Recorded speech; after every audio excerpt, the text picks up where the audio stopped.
Okay, so here we are again. Again, I drive for Uber and Lyft. My name is Jeffrey. I should have done that through all of my other videos. I will do that from now on. Anyways, so continuation onto the series. Where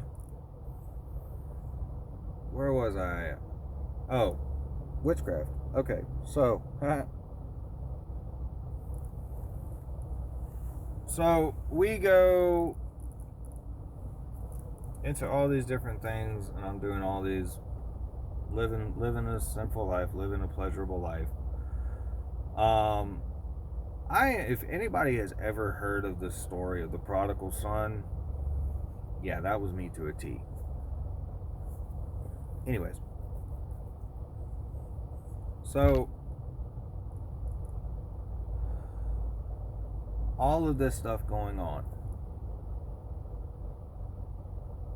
I was also part of the group ICP. If anybody doesn't know who that is, it is the Insane Clown Posse. So, actually, I'll talk about that for a minute. So there was an incident where, and this was a very big turning point in my life, away from that group and a lot of things. So there was an incident where one of the other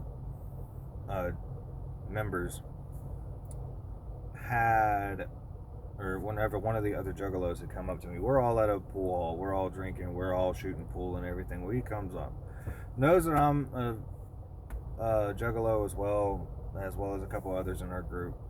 You know, I told you, I don't have good friends, or I didn't make good friends. Anyways, so we're all there. We're trying to figure out, what's going on, whatever. So he comes up and he tells me that his little brother had just been jumped. I said, okay, well, what happened? He goes, well, I went over to this guy's house. We partook of some things, and everything was cool. I said, okay, cool. And then he says, but it happens another time.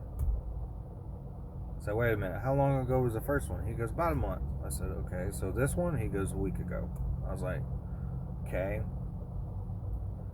So then he sat here and he does the same thing. So after that, everything was fine with him and the other guy or whatever, so we didn't talk about it the rest of the night. So then a couple weeks go by. This guy comes up to me and says, hey, my brother just got jumped, it's time to go. I said, okay.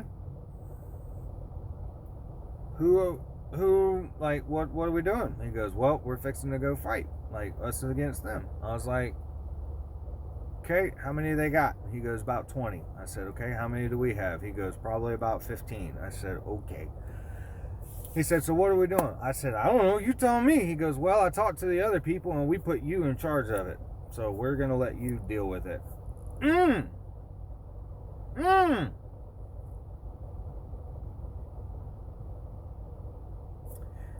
Here's where I started thinking real hard. I was like, okay, what? He goes, well, we all know that you're in the military, and we, if we're going to organize something and we're going to set something up, we'll listen to you.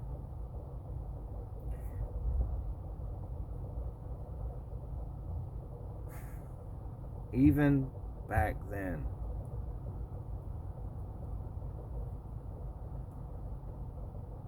I'm going to have to process that thought that I just had. Anyways, so I said, okay, so here's what we're going to do. We're going to have what we had called a gathering, okay?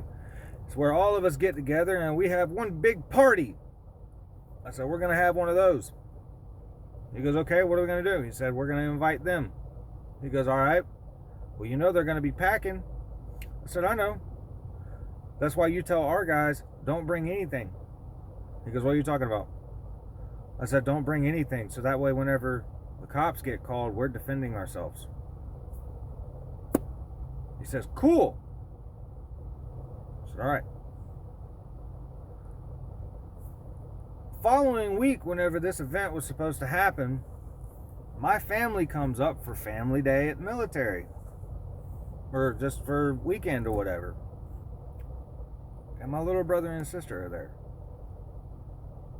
Now, mind you, I had already told my parents that I had event and I had to go to an event that night. Like, I had plans. It was that event. I got a call from that guy that night. And he said, hey, everything's fine. They didn't want anything.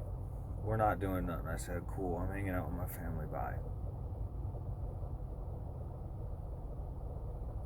I took one look at my family and my little brother and sister. I decided right then I didn't want to be a part of that.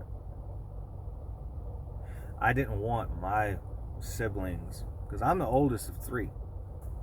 I'm supposed to be the leader. I'm supposed to set the example. What kind of an example am I setting for them at this point in my life?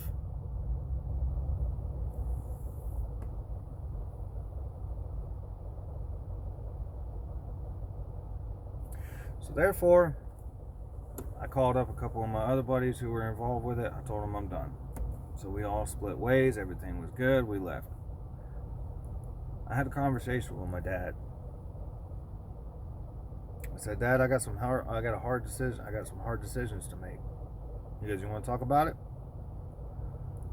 I said, well, a couple of the situations I can't really. He goes, okay. So what's wrong? I said, there's just some tough things going on and I'm having to choose. You know what this man told me? Choose where your love is. Choose where your family is. Choose the people who love you. In essence, he's saying, choose love. See, I didn't know it at the time, but I do understand it now. He inadvertently was telling me, choose God. Don't go down this dark path. Choose him. So that's where we're in this video at this point.